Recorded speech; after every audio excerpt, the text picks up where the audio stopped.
Hey there, fucked up world. I'm Bam Bam. My guest today, his name is Edgar Alviso. I hope I said that right. We hooked up over Instagram and we were talking about how he lives out in LA, which I'm in Canada.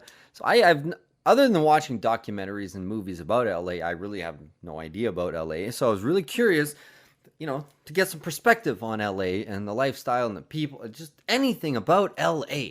And he was down for that, right? And this guy's a really cool dude because when I was looking at him on his Instagram, he looks like a really hard dude. Honestly, he's a goddamn sweetheart. So it's just that he was explaining to me that you got to keep kind of like a front when he was younger. You have to keep a certain persona, my phone just went off. You just have to have a certain expression. And that's how it was in LA at a certain time. And he's trying to get over that. And he's living his life because he's a family man now. He's a supporter, small businesses, podcasts, entertainment. He works with musicians. The guy is like such a nice dude.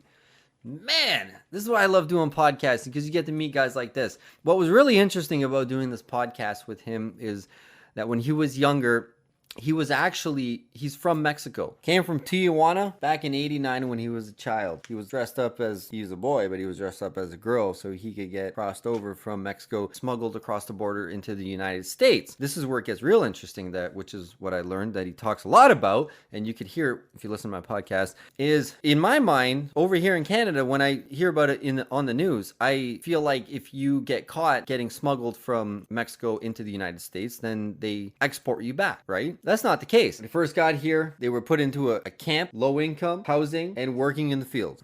He's got a really cool story and lots going on in his life. So I'm going to put his links below for his Instagram and his other social media so you can check him out. And if you want to go check me out, you can go on my Twitter, YouTube. I have a TikTok and I'm working on all of that and I'm trying to build it up. So if you guys can go check it out, give me some likes and all of a sudden tick, tick, tick, tick, tick, tick, tick, tock. And, listen to my podcast, tell people all about it because I think I'm entertaining as fuck. I hope you think so too. So enjoy. About whatever I can find that piques my interest and entertains the fuck out of my mind.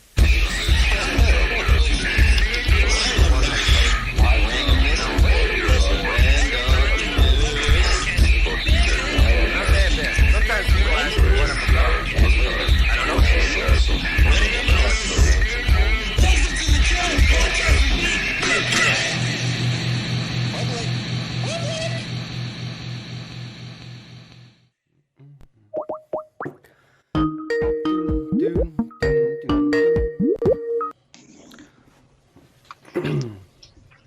Hello. What's going on, brother?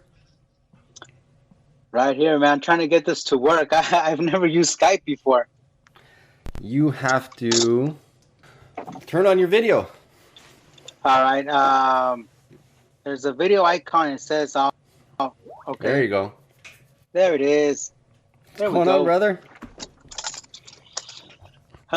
It took a bit. I was at the doctor, man. I rushed back over here and I made it. Nice. Couple minutes late. That's okay. couple minutes. Come on, you're like 20 minutes late. Saying a couple of minutes is like when someone's like 20 minutes away from your house. So I'll be there in 2 minutes. No, you won't. Be realistic. The thing is, I got here at the time I told you. I was ready and set up by 6:15. Mm-hmm. But when you send me the Skype information, then it told me that I needed to load the app. I didn't even have the app loaded. Oh, that's okay. That is okay. Yeah, man. No, I apologize. I should have been a little bit more prepared. Oh, don't worry about it. It's podcasting. It's whenever it happens. It's not live. It's not live radio.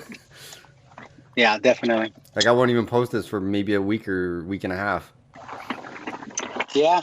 Whenever you need to post it to fill in your space, that's good.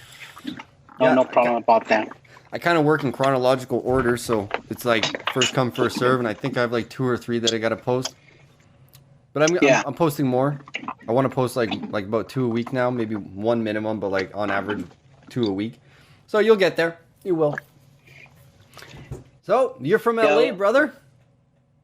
Well, I'm from the LA, but about an hour and a half away. So it's not too bad. But you spend a lot of time in LA. Yeah, going back and forth. So we're gonna get some LA stories here right now. I love this shit. You know what? One of my favorite things is watching like LA documentaries. Yeah. Like a couple of cool ones. I think I had them up. What was it called again? I mean, you probably don't live in the harsh parts of LA, but the documentaries I was watching was like about South Central stuff. Well, I'll get Yeah. I'll get to that later. I'll ask you if you've seen them. I gotta pull them up. So we talked before, and you said something I was really curious about. So let's start from scratch. All right. You are a border jumper. I'm not saying that in I don't know what you call them. Is that the wrong way to say it? Well, you got brought over here by sorry. I understand you're up there in Canada and closer here. It would sound a little bad saying a border jumper, but so what's the right term? No, it's just I was undocumented. Correct. I did cross the border illegally as what people would call at that point a wetback. It's just we came illegally. And were you brought over here by a Mexican coyote? Well, my mom, when she was, well, I guess if you go back a little bit, my mom, she came over and started working with a visa permit to work. But then she kept sending money back to us where my father was over there with us in Mexico. And she finally got enough money to have the lady she worked for here in California help her bring us back. So it wasn't a coyote per se.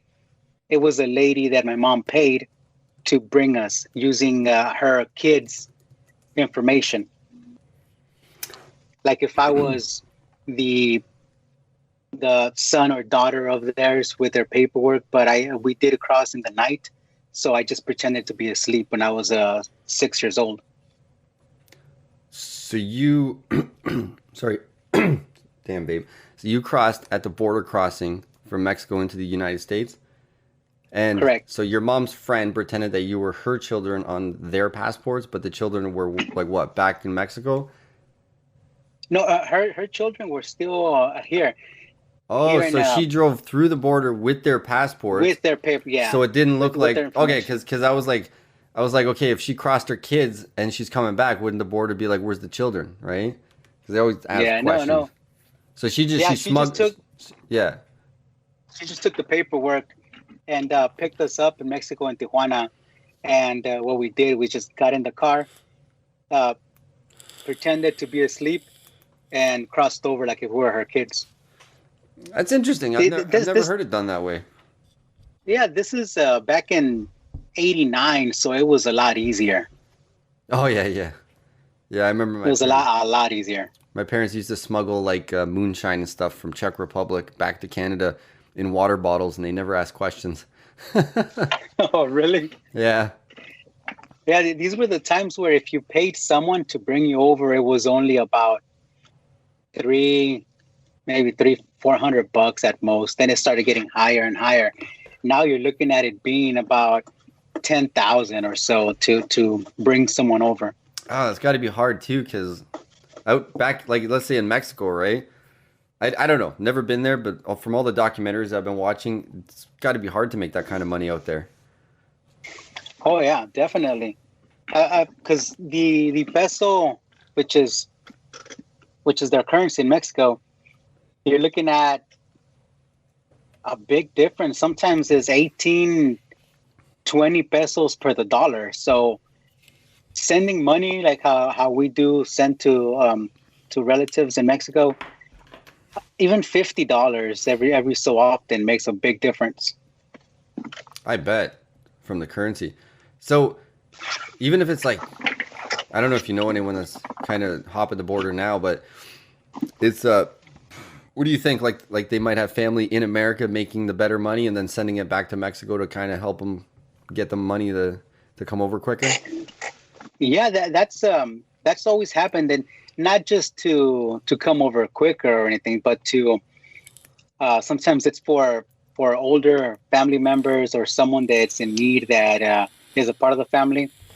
So when that happens, it's not necessarily to get them to come over. It's just you out of the kindness of your own heart, or because someone needs help, you just send the money. We send money to relatives, and it actually used to be before when you did your taxes here, you'd be able to apply or to add them to your taxes. Like if you were like if you were like if they're not kids, but like if they were a part of what your income was funding. So you'd be able to get money back by sending money to Mexico to them. It's kind of like a for the 1%ers, it's like a donation tax break. Because technically, if you're sending it back home, they consider it a donation, so they give you a tax break on it. I'm assuming so. I honestly do not know how that really works, but that's how it sounds like, correct? Yeah, it sounds like that. It's a donation break, I guess, because you're giving the money and the government's giving you a break on it because you're gifting the money away. So I guess it's similar. What my mom used to do is she used to send money when my grandparents were over there, and before they moved back over here, because they would go back and forth, she would send money to them.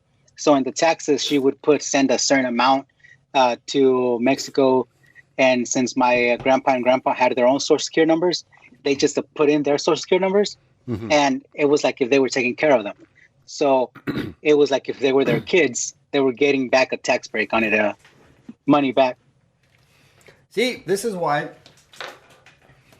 I like talking to random people on my podcast, because I'm learning new things. Every time I watch a documentary, when like a Mexican citizen is coming over, they're brought over through the forest with a coyote, and the coyote is basically like how would you call that? The guide that would lead them through the forest to the border. He's the guide. They call them coyotes. And other than that, they would smuggle people in trunks behind the seats or anywhere they can hide them in a vehicle.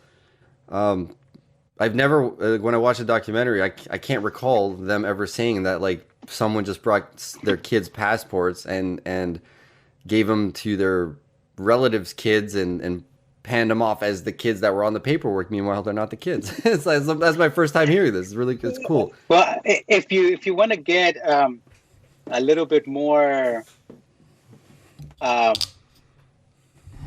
not technical, but a little bit more personal. I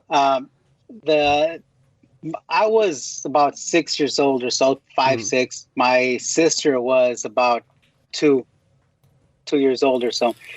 So the lady's kids, the lady that brought us over, her kids, they had a boy and a girl. But the girl was more my age, and the boy was more my little sister's age. That's why you had to pretend like you were sleeping. So, I wore a dress at 5 years old and pretended to be asleep in the back of a car so we can cross over. So that was. Oh no. That was a little bit more. Yeah, that was a lot more personal. But I trust you, Bam Bam. You know what's up. You do what you got to do, man. There's nothing wrong with that. Yeah, man. Hey, man. When I was in elementary school, late elementary school, like grade 6, 7, I was a goth Marilyn Manson fan.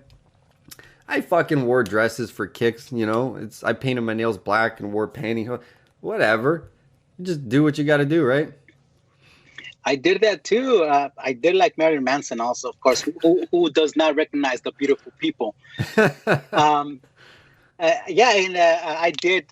I guess around the October time for Halloween, even more. I said, "Shit, this is the time I could do it." So I would also paint my nails black and oh, really? Do my hair up a little bit. Yeah, I went through all kinds of stages when I was in high school, man, trying to see where I belong. Yeah, you just kind of go through them. Yeah, I had a whole bunch of stages. I was a skater, punk rocker, goth. I don't know if anyone's gonna know this, but like if you listen to drum and bass music, we call ourselves jungleists. right? We used to go to the underground raves with the techno and the drum and bass and all that shit back in the late 90s, early 2000s. And that was the raver scene. Then after that, it became a little bit of a wigger. Well, it became a wigger for a little while. And then I left high school, went to college, and now I'm just me. I'm Bam Bam. I went through that little bit of stage where I really liked Rammstein with Du hast. Du hast. Yeah. Yeah, I know. I was supposed to go to the Family Values tour with I think it was them, Korn, Limp Bizkit. There's a whole bunch of them, man, back in the early 2000s, like 2001. Never ended up going though. And Snoop Dogg was on that one Korn. too. Oh yeah. Korn is actually from the east side of Bakersfield, right here, where I'm about 15 minutes away from Bakersfield. So around those times when that music was real, it was hitting a lot. The alternative music, I guess, with Korn, Limp Bizkit, Blink-182, when all that was happening, it was a lot of people talking about Korn because they were right here so close. Wow. Originally from here, from the east side of Bakersfield. No shit.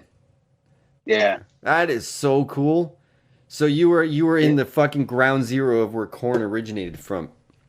So Definitely. It was a really big thing. Korn was big over here. It was like back in the late 90s when there was let's say cliques. Right? You had your fucking punk rockers, your skaters, your rockers. Like, so if I like Korn, there's only a specific like type of other group that like Korn. So you had your group, right? You had your do buddies, which are the Genos. There's all kinds, man, and everyone stuck, and every kind of style stuck to a specific type of music. I remember one time I was at a skate park, and I had my hair all spiked and shit. And I was a really good skater, and then I made buddies with these guys at the skate park, and we were talking about music, Green Day, Korn, Blink. They're all into that, Offspring. And then I had a Marilyn Manson t-shirt under my sweater, and I started getting like really hot from skateboarding all day. Took off my sweater, and the guy's like, dude, you wearing Marilyn Manson? I'm like, yeah, he's the shit, man. He rocks. And he's like, no, man, I can't skate with you anymore, man. That's not cool. I was like, what? Why? I was like, he's a fucking sweet fucking rock star, man. He's a rock star, man. He's like, no, man, that's Marilyn Manson. I don't deal with that shit. Wait. Where'd you go? Okay. It took you. Oh, there it is. Anyways, yeah, I'm there. But it was like, you see what I mean? Like back then, it was like if you like Korn, then you can't hang out with the Genos, right? Yeah. Because they didn't want to fuck with that shit. They're like Korn, nah, man, that music's fucked up, right? But like it's funny because the punk rockers and the skaters were cool with me up until they saw Marilyn Manson's shirt. Bad little bastards. I did all those. I went from, well, I guess I tried to go through all those stages when I was being where I grew up. There was a lot of cholos, so that was the group to belong to because we were all like Mexican. Cholo, well, it's pretty much a Mexican or a Hispanic or Latino. Is just like a gangster, like a thug. So we it was just a group to belong to, and the guys there, we were all had our clique, our little set, which was the east side of Campo, which was the labor camp where we lived for low income housing for people that work in the fields. And right after that, when I was in high school, I tried so many different things.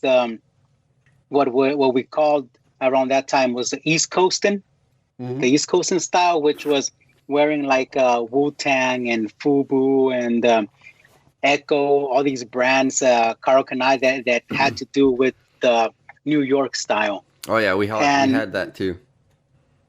And I was trying to be everything like a jock. I went in football and freshman football, varsity, did track, got my Letterman's jacket, did all these things, trying to, I guess, not be what I know I was, because the whole time I was still undocumented. I still didn't have any papers. So I was illegal, and I guess I was just trying not to be noticed that way. Mm-hmm. So I was trying to do whatever I could instead of being noticed, you know?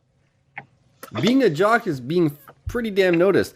I was gonna actually ask you But about. no, notice as far as like the police or You for wanted to other seem people normal around to say, to the yeah, I society guess I did. you're in. Correct. I guess I didn't want to seem too Mexican Yeah. to stick out like a sore thumb.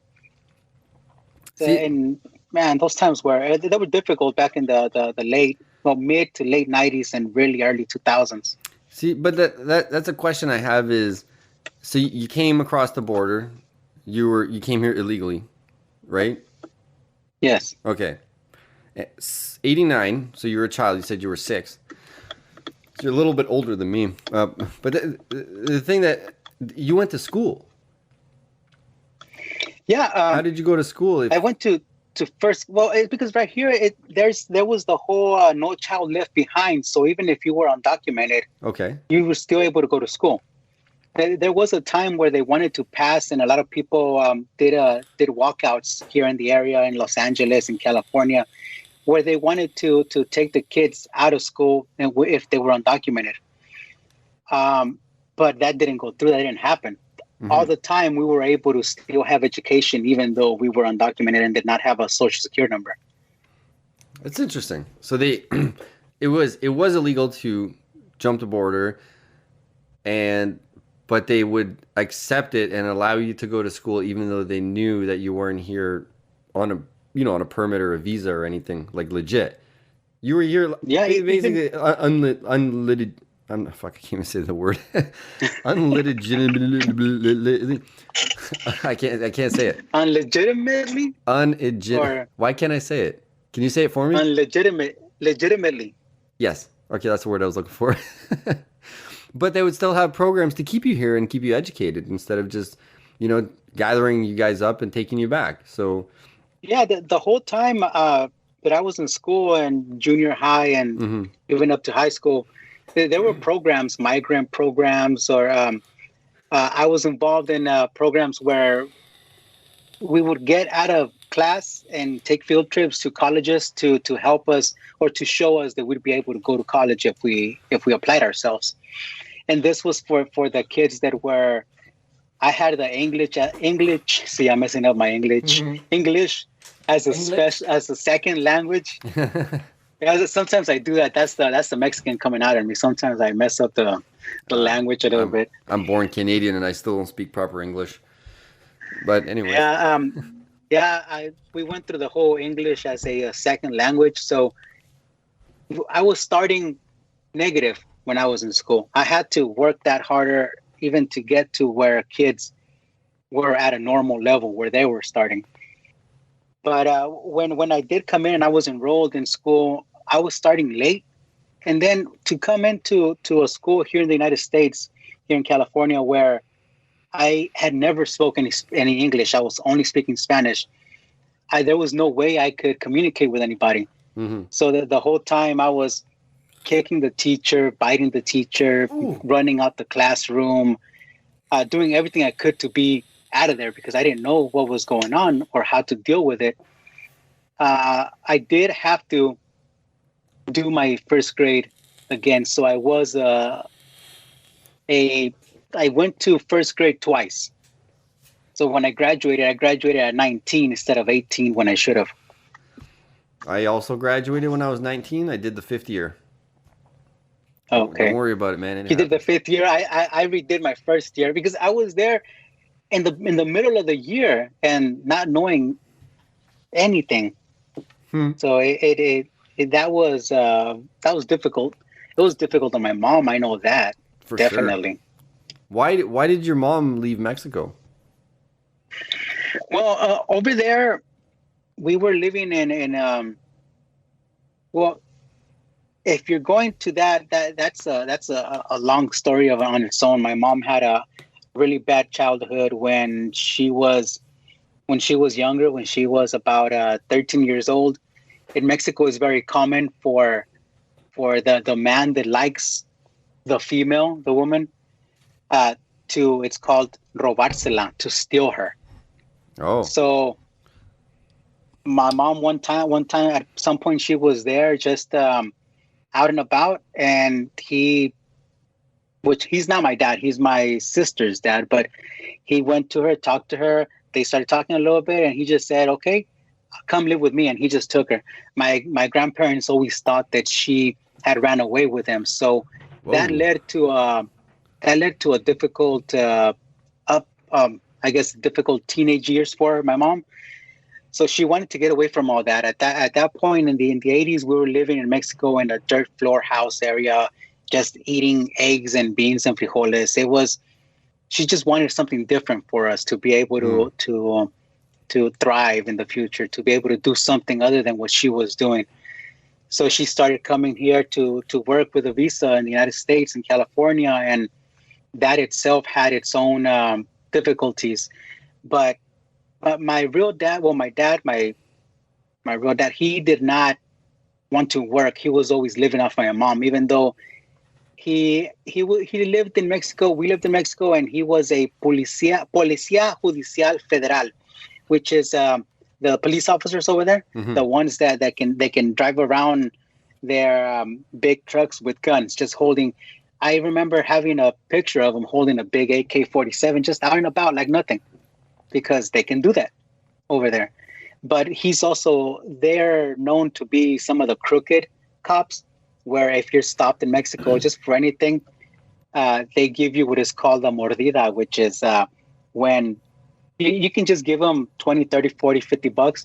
Okay, they'll let you go. You passed the stop sign, you did whatever. Just give me a little bit of money and you can get on your way. He was those kind of crooked cops over there. So he never provided for the house. My mom was the only one doing that, and she wanted to get us out of that. She actually brought everybody, my sisters and even him, here to the United States to live with us. And him? And him. Oh. He lived off of us for, I want to say, at least another 2 years. And the whole time he was here, he was with us, he would just be with other women. He would not work. He would be out and about. Sometimes he'd be gone for a week, 2 weeks. My mom would have to go and look for him and bring him back, ask him to come back home, till she was finally strong enough and said, "I'm not going to ask you to come back anymore." And he did decide to leave. And he left, and he's been gone since, I want to say about 91. And I haven't needed him. I mean, I know I did need him growing up, but there's no need to look for him. I know he's in Texas somewhere. That is some story, man. You've come a long way from that. I guess you don't need him. It's important to have a father figure, but not that kind of a father figure. And No, definitely not. You seem like you worked your shit out regardless, so worked out for you. Good for you, brother. No, That thank sounded you. like it was a little hard for you to say. It's one of those must have things. been. Huh? I've tried in the past to what they say. You have to forgive to move on. I've tried, and I've told myself I forgive, but deep down inside, you don't. Living through this, I think about it all the time. Honestly, I have to, because I have 3 kids. I have one son, which he's my oldest, 12 years old right now. He's going to turn 13 this year, and it's difficult to be a dad without knowing how to be a dad, or really having seen it.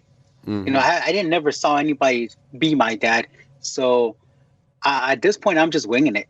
I've been a dad for him since 12 years now, man, and I've been trying the best I can. And I'm sure you're fucking doing a great job at that. Listen, to me, I've had my own struggles, different, but they were still struggles. I'm not going to compare them because they're not comparable. But I can tell you, there's nothing wrong with not forgiving somebody. I let go of things because, like, in my mind, it's like my motto is the less fucks you give, the less things you worry about. And I started thinking that way after all the situations that I've been through, which I'm not going to get into. I've talked about it before, but, you know, addictions, situations, courts, whatever the fuck you want to call it. And there's a lot of things that happened that kind of shifted my life. But there was people along the way. I can honestly say there's 2 people in my life that I'll tell you, I truly hate them till this day. And it's been a long time. But what they did, It's unforgivable.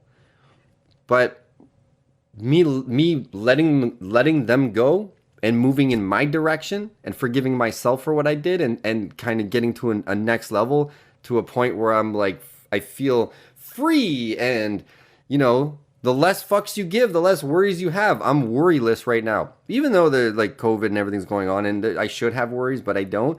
I've trained myself to just not have those worries. I'm like, oh, well, I'll work it out. Right? And I'm proud of that to myself. So if I want to hate someone, I have every right to hate that fucking person because they fucked me up, man. And I'm sorry. It's a done deal. It's a closed slate.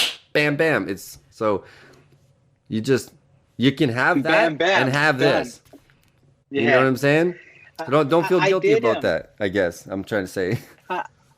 No, I don't. You know why? Because I tried about 13 years ago.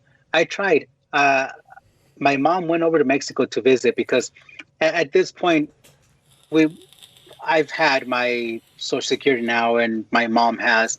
All of us are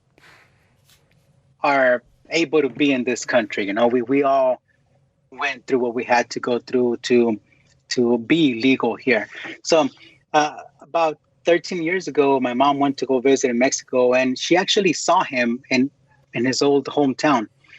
She was there visiting, and I don't know how the conversation went at that point, but he asked my mom for my phone number and asked me first if I wanted to let him have it. I said yeah. So I talked to him a couple of times, 2-3 times, but once he called me in the middle of the night here. I don't know exactly what time it was there where he lives, but he called me in the middle of the night, drunk, and just talking random shit. And at that point, I don't need that in my life. I was about to have my firstborn, and I don't need that at all. So without even thinking, I said, that's it. I changed my phone number. Haven't talked to him since. So, and since about 91, I've only talked to him about, that would have been the 4th time on the phone. And that's it. I didn't give him any more chances. One chance is all you got. That was it. Hey, doesn't letting go feel good? It does, especially when I gave it a chance. Yeah. I went ahead and I said, okay, you can have my phone number. I'll talk to you. We'll see where it goes. But then he did that. That was so dumb. You should not have done that. No, yeah, but something's going on in his life, and that's where you decided, and you made a good choice, and you move forward. But letting go, like, to me, I let go of a lot of things, right? You let go of depression, you let go of an ex-girlfriend, you let go of drugs, alcohol, cigarettes, let go of people who are very destructive to your life. And once you let it, like, well, for me, once I let it go, and I just felt like it was just gone because I let it go. It felt so fucking good, man. Letting go is good. It's good. It can be. It should be. It does, because it lets you focus on something real other than what's hurting you. You can't let something hurt you so long, because at that point it's just your own fault. You're letting it happen. I fully concur with that. You should not fucking keep drowning yourself in your self sorrows and self pity. You just gotta let it go, and that's it. Just fuck it. It's done. It's done. What's ahead? What's next? That's what I say. Yeah, definitely. So I was gonna ask you, like, you were here for so many years from the late 80s, and you didn't have papers. How did you acquire paperwork? Like, like green cards and all? You said it was a struggle to get that. Like, how did that happen? Well, through my mom kept putting in applications for us to get our Social Security number and everything. But the time that it actually worked was when she talked to my grandmother, because she already had her citizenship at that point, and we were able to get. I guess when someone like that vouches for you, which her and my grandpa did, and the paperwork went a little bit smoother. Oh, hold on. Sorry, I don't mean to interrupt, because you were saying earlier that you were sending money to your grandparents, which were back in Mexico. So you're saying they vouched for you. So you got your grandparents, they became citizens before you in America? Well, yeah, because they've always had they had been here before. They've always had their visas to come in the past to come work because Work my visas. grandpa yeah, the work visas and Okay. everything to come to work. Because my grandpa and I don't know if you've heard this, but a lot of times people from Mexico come and they say, "Oh well, I used to be a lawyer in Mexico or a teacher, and right here now I have to work in the fields because none of my paperwork over there works here, Mm-hmm. so they can't go to school and get what they had in Mexico, but they want to live here or come here because the money is better to provide for their own people in Mexico." What happened is my grandpa in Mexico when we were younger, he was actually a judge for the little town, Wow. and those times people wore many hats. So he was the judge. He also did a couple of other different things around town that he had a high position. But when that we're talking about the late 60s and into the 70s, but during that time now at the early 80s, they were coming into the United States and he was coming into work and they wanted to have that dual citizenship at some point. By the time that I was in high school, which was like the early 97, Mm-hmm. I went through high school 97 to 2001. I graduated. But at that time, they had already had their citizenship, but I still hadn't, and my mom still hadn't, and my sisters. So through my grandparents, we were able to get the letters and the paperwork so we can get our papers, our Sponsorship. green card, sponsorship correctly. And we did. But just saying, okay, we applied and we got it. Just saying that's a big road. It takes a lot. It takes a lot. We would have to wake up early in the morning here, and 'cause I live in by Bakersfield, which we would wake up at 3 o'clock in the morning and drive into 2 o'clock or so, drive into Fresno, which is about an hour and a half away, where the Social Security office um, for the to become documented was at, for the Immigration office. immigrant. Yes, the immigration office. We would have to be there and wait in line, even if it was in the cold or whatever in the middle of the night. And these were long lines. Mm. Sometimes you would get up to the office in the front to go in, and they would say, "Okay, well, this is enough people that we're able to take today," and we would be like the second or third, and we'd have to just drive back home. There was no appointment. You just wanted to be seen so they can be able to read or look at your paperwork, and it was difficult. We finally got to that point where we were inside. They were able to see us, and they told us, "Okay, well, everything looks good. You're gonna have an audience. We'll be able to you'll be able to come in now. We'll give you an appointment so you can talk to someone. Just make sure when you talk to them, don't lie about anything." And at that time, I had already been a little, like I told you, a cholo. I've gotten in trouble before Mm-hmm. in stores. I mean, I'm pretty sure everybody did it, but I had stole I don't know, a shirt or something, a candy or a You got toy or caught for whatever. things. So I had gotten in trouble before. So they didn't want us to lie about how we entered the United States because they had all the information they needed to say no and all the information they needed to say yes. When they ask you for that audience for them to talk to you, they know everything already. They just want to know what you're going to lie about. So Oh, they have the we were government finally records ready to able, go, eh? yeah, we were Damn. finally able to get there and talk to them. And yeah, it was a little difficult. They asked all kinds of information, and then me as I want to say I was 17, about 17 years old, Mm-hmm. and I gave them everything that I could remember. And I do remember when they did say we went back and waited out, sat down, and they did say that we were gonna get it. Everything was fine. We passed through the interview, and I was waiting in line to get the paperwork and be able to have everything so I can go and get my driver's license, because up to that point I hadn't driven, so at least not with a driver's license. Yeah. So man, it was such an emotional moment. I remember I cried. I cried because so long I've been wanting to be a part of this country and be able to not look behind me and fear that at some point I was gonna get caught or returned back to Mexico and my family wasn't gonna know anything. So it was emotional. I cried so much. I was so happy. I felt like I was finally going to be able to live a life where every other kid around me was the same life they were living. Just not caring about what was going on and playing around and talking to girls without issues and no problem with thinking, what if immigration gets me and I'm gone? It's scary, but at that point, no, thank you, man. Bravo, brother, bravo. You pulled my heartstrings right there. That was beautiful. Damn. Yeah.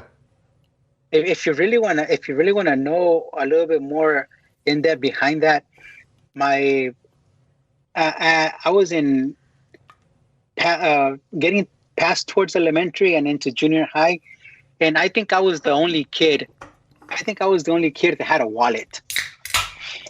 The reason why I had a wallet was not because I had money, but because my mom had put a phone number with a name of the guy, and it said the coyote, that in case I ever got caught or ever needed someone, that I was returned back or taken back to Mexico, I had a phone number that I could call of someone that was ready to return me, that my mom would pay them. So I was leaving elementary, 6th grade into 7th and 8th, and I was the only kid with a freaking wallet that had information in case I needed to come back to the United States if I was caught by immigration. But I mean, what Those if you... things... Go on, sorry. Go ahead. I was going to tell you, though, I don't think any kid that age should have to think about that, but yeah, that's it's still something fear, real. We man. had to. That's a serious fear for a child. It's like you could go out, like leave school, go out onto the streets, and be feared to be extradited back to Mexico, where you'd have to figure out how you're going to get back. What if they took your wallet? Oh, shit. Sorry, when people call it disrupts. I gotta turn on airplane mode next time. But I mean, like I was saying, that's a really fucked up fear. Oh, you son of a... Like, why do people have to do this, man? This is 2021. I have a $1,600 fucking cell phone. Even back in 2001, cell phones have what's called, ladies and gentlemen, listen to this. This is the greatest fucking piece of technology you're ever going to hear that happened 20 years ago. It's called call display. You don't have to call people back to back to back. Fuck. I keep telling people, call once. Yeah. I'm going to see a notification. It's going to say missed call from blah, blah, blah. Holy hell. I'm sorry. These little things, they fire me up. But what I was saying is, yeah, that's got to be really fucked up. Like, when I was a kid, the worst thing I had to worry about was, the bully down the street, getting picked on or something like that. And you got to worry about all of that. Plus, you have to worry about fucking immigration officers coming to extradite you back to fucking Mexico. And you got a phone number in your wallet to get you back to America by a coyote. That's fuck. And being at school, having to have a little paper that to make sure that you're able to get your lunch or food, because you had to apply for all that since it wasn't, since I didn't have the social security number. It took a lot more for me to be able to get free lunches at school. So it's all wow. Man, so I guess because you don't have a social insurance number, then you're not covered under federal like government taxes. And government taxes pay for schools, which cover right. Yeah, we had to. My mom had to apply for all that, or else I'd be in school without. There were kids that were not getting lunches. So there were kids that were going all day into school without getting any food because their parents didn't apply for it to get the free lunches or anything. So right now, I don't know if the kids know it, but at least here, from what I know in the United States, they have it pretty easy. The kids? It's a lot different than how it used to be. My kids, they have their social security number and everything. Everything's legit for them, but They don't know what we had to go through, what I had to go through.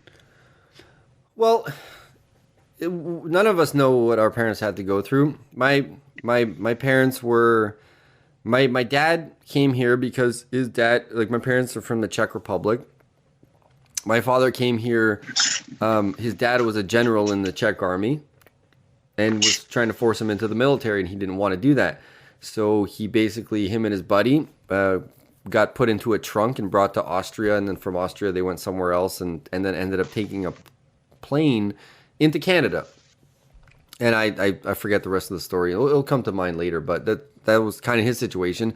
And my mom's side, her and her parents and my uncle got what did they call it? They went to the embassy. They left Czech Republic because Czech got taken over by the USSR occupation at the time, and they weren't having that. So they left on refugee status. That's what. Yeah, they went. They also Refugee. went. I think they also went to Austria. They went to the embassy and they said, listen, they occupied our town, village, whatever. We need to leave. And they took refugee status, and they brought him into Guelph, Ontario, in Canada, and that was that, right? And then my parents met because they at the time, like Kitchener, like just outside of Toronto in Ontario, there's a town west there's one called Kitchener, one called Guelph, one called Cambridge, and that's where they stuck all the Europeans. It's kind of cool because if you go there, if Kitchener was a lot of Germans and Eastern Europeans. So all the houses that were built at the time from the 60s and up are stylized in European style, you know, with the white boards and it just looks really European. Yeah. Yeah. So and I'll never understand that. And my grandfather, he was part of World War II, and so was my grandmother. I'm never going to understand that. They died when I was in 1995 when I was in mid-elementary school, and my parents had their own struggles.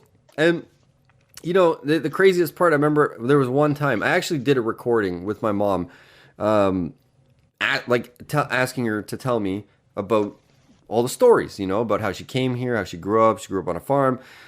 And the one thing that really caught my interest, because these days now, everyone's like, racism this, racism that. I mean, to me, everything that they're calling racism now, that's not racism. That's just you nitpicking, right? You're making up things at this point. I believe so. You know what racism is? It's a person that completely disagrees with someone else's lifestyle or the way they believe or think, you know? Or maybe, like, just say one black person fucked with you, now you hate them all. That's racism. Hate is racism. Okay? Yeah. And what really kind of, you know, kicks my knickers is that my mom would tell me, like, back when she came to Canada, her and my uncle they're white, Eastern Europeans. They went to high school. They got picked on. My uncle got beat up every day because they didn't speak proper English. So it's whites being racist against other whites. Do you see how fucked up that is? Yeah. Right? And so it's a little bit hard for me when I read just say Gina Carano is a good example. Like, she posted a bit of history, which was ridiculous, and they're calling it racist against Jews. And she wasn't being racist. She was just reading history and comparing a time to another time. That's it, right? So when I see things like that and people are getting fired up about it over kind of like minor things that they're trying to call racism, I'm like, buddy, you need to fucking start educating yourself a little more. That is not fucking racism. And you're Mexican, so you've probably, you know, I've seen experienced enough all kinds of weird real racist racism. shit. Even I experienced racist, man. I grew up I was the only Czech kid in elementary school, and I first spoke Czech before I spoke English until I was about 5 or 6. I stopped because kids were making fun of me. Technically, that they were children, so I'm not going to say they were racist, but technically that was. Yeah. So you do know what I had to go through, pretty much trying to fit in somewhere else, because of being singled out. Mm-hmm. Yeah, man. No, I did. I went through all that, and then high school is where things changed a lot, and that's where where trying to find where you really belong. And when I did get that the social security number and everything I needed, I hadn't built up or got ready to go to college. I didn't think I was going to go to college. I didn't think I was going to do anything but go work out in the fields, which was where I was headed. But within that last year, I was able at least to get to I went to, which is Bakersfield College here. It was a college, but I did something 2 years.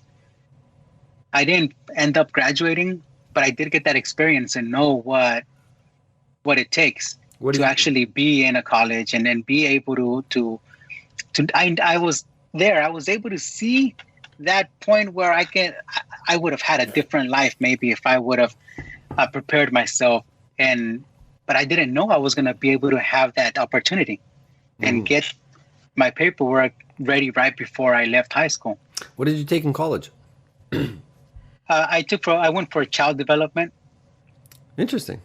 Did you? So I did get my certifications and everything. I worked a lot with disabled kids. Oh, well, good with for disabled kids and with adults. Took them out to camps, and then we went out for took them to like movies and worked with them and in the centers and different things. And then the adults, when they needed to have an in-room person to help them with like cooking and different things. But with all that, I was there. I did do that, but it's just so hard working when with disabled people. You start seeing when other people look at them that way, incorrectly, and they start talking behind their back. I guess I felt that it wasn't where I wanted to be because I just kept inside. I would get mad and I couldn't tell these people anything because they didn't know what they haven't dealt with disabled people like that. So I stopped working with disabled people because of that. I guess I just took it too personal. Listen, there's nothing wrong with that. You worked with them, which is very admirable, very, very admirable. It's amazing. I couldn't do it. I like in high school we had a bunch, and I would try and do my part, but it takes a certain kind of person for that. And if you don't have that in you, you shouldn't feel bad. Fuck, I was gonna say something. I was going somewhere with this. Yeah, it's just like with teachers. With teachers also, that's the thing too. They right? end up working with kids, and sometimes a lot of people can't. They can't deal with that stress. No, it's just stress, right? It's almost like if you in Ontario now, they're gonna cover you to be a home caretaker, like for elderly people. I'm like, yeah, that'd be a cool job, man. I like elderly people. I've been in old homes. I had a grandparent in a home, so I used to hang out with the other elderly people around, talk to them and shit. And they're covering. It's a 6-month program, and it's free because they need care workers. And I was thinking about it. I was like, that would be. I wouldn't mind that kind of job because I like old people, but the thing that I can't handle is that, let's be honest, people are gonna die here and there, right in front of you. It's an old age home. It's gonna happen, and that aspect, you're bound to see more. Yeah, and I've seen enough death in my life, and I don't want to see more than I already have to. That's gonna come regardless, because let's be honest, death is coming. People get old, friends get old, accidents happen.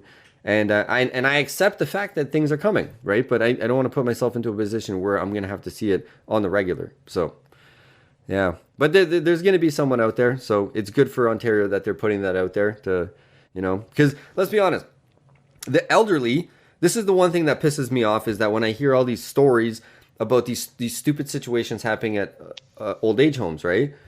It's like, where's the respect? These people literally are the pioneers of our countries. They work their asses off so we can be doing what we're doing right now. The least we can do is fucking take like really good care of them, in their end times in life. You have no idea what they've done for your goddamn country, but I'm sure they've done something, right? If they didn't do something for the country, they wouldn't be able to afford to be in a fucking care home, right? So Yeah. you treat them with the fucking utmost respect possible until their fucking end comes. So that's where I go. Sorry, I get a little fired up about That's a quick little rant. yeah. That reminds me. Have you seen that movie that just came out on Netflix? The I Care a Lot. No. It has to do with Never even heard about it. older people. Mhm. Older people already when they can't take care of themselves, and the government here decides to appoint a person as their caregiver, and then they put them in a home and sell all of their assets to keep them in the home. It's I don't want to give the gist of the movie or anything, but you should check it out. It was a really good movie. What is I it? Care a Lot. I Care a Lot is what it's called on Netflix. Let me write it down. Netflix. Netflix. Yeah, check that out. It just came out, I think, I want to say about a week or two ago. I Care. It's a good one. All right. I'll check it out and I'll send you a little review.